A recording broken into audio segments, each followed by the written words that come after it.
కొంచెం చేయించాలి. జోహార్ బాబా సాహెబ్ అంబేద్కర్, జోహార్ పూలే అంబేద్కర్ ఆశయాలు జోహార్ బాబా సాహెబ్ అంబేద్కర్,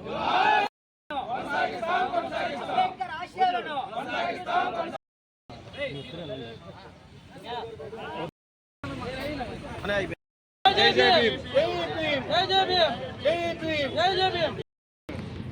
నా వృత్తులు నిర్వహించి రిటైర్ అయిన పిమ్మట ఈరోజు చాలా శుభదినం.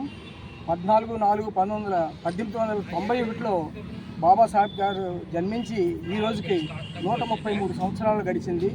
వారు ఎంతో కృషి చేసి ప్రపంచంలో మానవులంతా ఈక్వల్గా ఉండాలి, అందరూ కూడా అభివృద్ధిలోకి రావాలి, కుల వివక్షత కానీ మానవ వివక్షత కానీ కలర్ వివక్షత కానీ లేకుండా ఆయన భారత రాజ్యాంగాన్ని నిర్మించి మనకి ఈక్వాలిటీ అనేది తీసుకురావాలని ప్రయత్నించి ఆడవాళ్ళకు కూడా హక్కులు కల్పించారు, కార్మికులకు హక్కులు కల్పించారు. ఈ హక్కులతో భారతదేశంలో ఉన్న ప్రతి వ్యక్తి కూడా అభివృద్ధి చెందాలనేది ఆయన ఆకాంక్ష. అది కొంతవరకు మేము అభివృద్ధి అయ్యాము, ఫస్ట్ జనరేషన్ అని చెప్పగలం. కానీ ఈ మధ్యకాలంలో చాలా డిఫరెన్సెస్ వస్తున్నాయి. మనకి వేకెన్సీస్ నింపట్లేదు, గవర్నమెంట్ ఎడ్యుకేషన్ని, గవర్నమెంట్ హాస్పిటల్స్ని ఏ ప్రభుత్వం వచ్చినా కూడా సక్రమంగా చేయట్లేదు. భారత రాజ్యాంగాన్ని ఈ రోజుకి కూడా పూర్తిగా అమలు చేయట్లేదని నేను పక్కాగా చెప్పగలను. ఎందుకంటే ఆర్టికల్ 50 దానికి నిదర్శనం. జ్యుడిషియరీ ఎప్పుడూ కూడా ఇండిపెండెంట్గా ఉండాలి. కానీ రెవెన్యూ అధికారులు, మినిస్టర్లు, ఓనామాలు రాని వాళ్ళు కూడా కోర్టులు కండక్ట్ చేయడం వల్ల చాలామందికి అన్యాయం జరుగుతుంది. స్త్రీలకు అన్యాయం ఇప్పటికీ కొనసాగుతూనే ఉంది. కాబట్టి మంచితనాన్ని పెంపొందించే లక్షణాన్ని మనలో పెంపొందించుకునే ఎడల చాలా తీవ్రమైన పరిణామాలు రాబోయే రోజుల్లో ఎదురవుతాయి. ఇక్కడ కుల మత రిలీజియనే కాదు, ప్రతి మనిషి డివైడ్ అండ్ రూల్ పాలసీ అనేది ఇప్పట్లో ఉద్భవించిందని నేను పక్కాగా చెప్పగలను. నా యొక్క ఈ 35 సంవత్సరాల ప్రొఫెసర్ సర్వీస్లో ఎంతోమంది విద్యార్థులు చూశాను. వాళ్ళు ఎంతో ఐఏఎస్, ఐపీఎస్లోను, తర్వాత ఇండస్ట్రీస్లో చాలా హై కేటగిరీలో ఉన్నప్పటికీ కూడా వాళ్ళ యొక్క ఏ వ్యక్తిని టచ్ చేసినా సార్ మేము హ్యాపీగా లేము, మేము చాలా స్ట్రెస్ తోటి ఉన్నాం అనే పదం ఈరోజు వినపడుతుంది. ఇటువంటిది ఇక మీద ఉండకూడదని ఈ సభామూలకంగా ప్రెస్ అండ్ మీడియా వారు, మీరందరూ కూడా ప్రెస్ అండ్ మీడియా వారి సహకారంతో అన్యాయాన్ని మనం పైకి తీసుకురాగలం. అలాగే కొంతమంది మంచివారు అంటే సోషల్ వర్కర్స్ కొంతమంది ముందుకొచ్చి ఎవరికైనా దౌర్జన్యాలు, అన్యాయాలు జరుగుతుంటే వాటిని నిర్మూలించి అంబేద్కర్ ఆశయాలని సిద్ధింపజేసే దశగా పనిచేస్తున్నారు.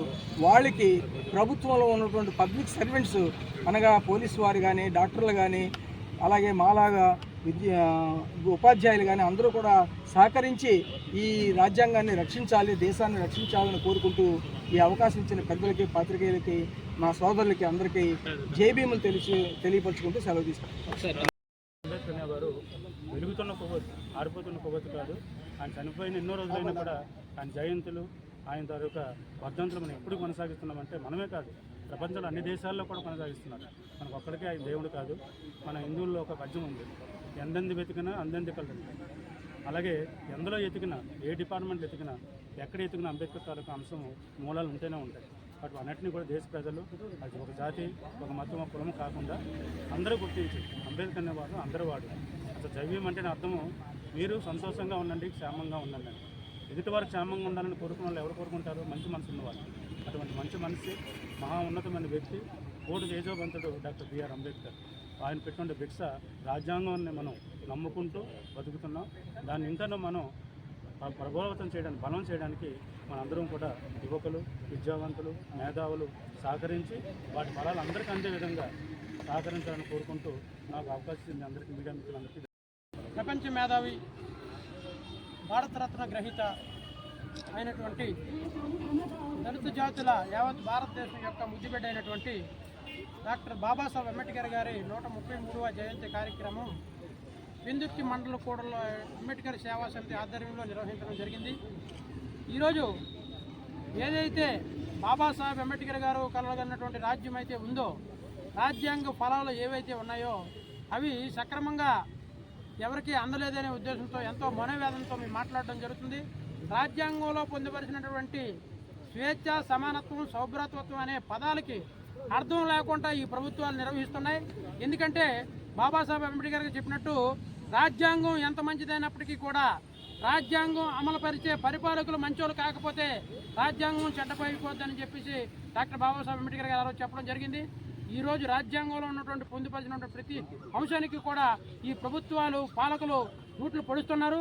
మా మనోవేదన అంతా కూడా ఏదైతే రాజ్యాంగ ఫలాలు అయితే ఉన్నాయో ఎస్సీ, ఎస్టీ, బీసీ, మైనార్టీలకు అందరికీ కూడా సమాన ప్రాతిపదికన ఆ ఫలాలు అందాలని ఇది బాబాసాహెబ్ అంబేద్కర్ గారి జన్మదిన వేడుకగా మేము కోరుకుంటున్నాం. ఎందుకంటే ఈరోజు ఎస్సీ, ఎస్టీ యాక్ట్ తీసుకున్నట్లయితే యాక్ట్లో క్లియర్గా సెక్షన్ 18 ప్రకారం యాంటిసిపేటరీ బెయిల్ కూడా ఇవ్వకూడదని ఉంది, యాక్ట్లో పొందుపరిచి ఉంది. అయినప్పటికీ కూడా ఇక్కడ ఉన్నటువంటి ప్రభుత్వాలు అయితేనేమి, పోలీసు యంత్రాంగం అయితేనేమి పార్టీ 1 కింద స్టేషన్ బెయిల్ ఇవ్వడం జరుగుతుంది. అంటే SC, ST act, PO act యొక్క ఆశయం ఏదైతే ఉందో దాన్ని నెరవేరకుండా ఈ ప్రభుత్వాలు వ్యవహరించడం జరుగుతుంది. అదేవిధంగా న్యాయస్థానాల్లో ఎస్సీ, ఎస్టీలకి ఉన్నటువంటి ఏపీపీలు అవనివ్వండి, జీపీలు అవనివ్వండి, లేదంటే ఏజీపీలు అవనివ్వండి, అవి రూల్ ఆఫ్ రిజర్వేషన్ అనేది ఎక్కడో కూడా పాటించడం లేదు. చట్టసభల్లో ఈ ఏపీపీలు రూల్ ఆఫ్ రిజర్వేషన్ కూడా అమలుపరచాలని ప్రభుత్వాన్ని ఈ విధంగా మేము జయంతి సందర్భంగా కోరుకుంటున్నాం. ఈ అవకాశం ఇచ్చిన పెద్దలందరికీ కూడా జై భీమ్ తెలియజేస్తున్నాం. ఖబర్దార్ రాజ్యాంగ వ్యతిరేక శక్తులారా, ఖబర్దార్ రాజ్యాంగ వ్యతిరేక శక్తులారా, కాపాడుకుందాం భారత రాజ్యాంగాన్ని, కాపాడుకుందాం భారత రాజ్యాంగాన్ని. జై భీమ్, జై భీమ్, జై భీమ్, జై భీమ్, జై భీమ్, జై జై భీమ్. జోహార్ బాబాసాహెబ్ అంబేద్కర్, జోహార్ బాబాసాహెబ్ అంబేద్కర్, జోహార్ బాబాసాహెబ్ అంబేద్కర్, జోహార్ లాలి ఎస్సీ, ఎస్టీ, బీసీ, మైనార్టీల ఐక్యత. భీమబాయిని తండ్రి రాముడి, నీ ఊరు అంబవాడ, నీ పేరు అంబేద్కర్. ఏప్రిల్ 14 అందుకో దండాలు బాబా అంబేద్కర్. అందరికీ నమస్తే అండి. ఈరోజు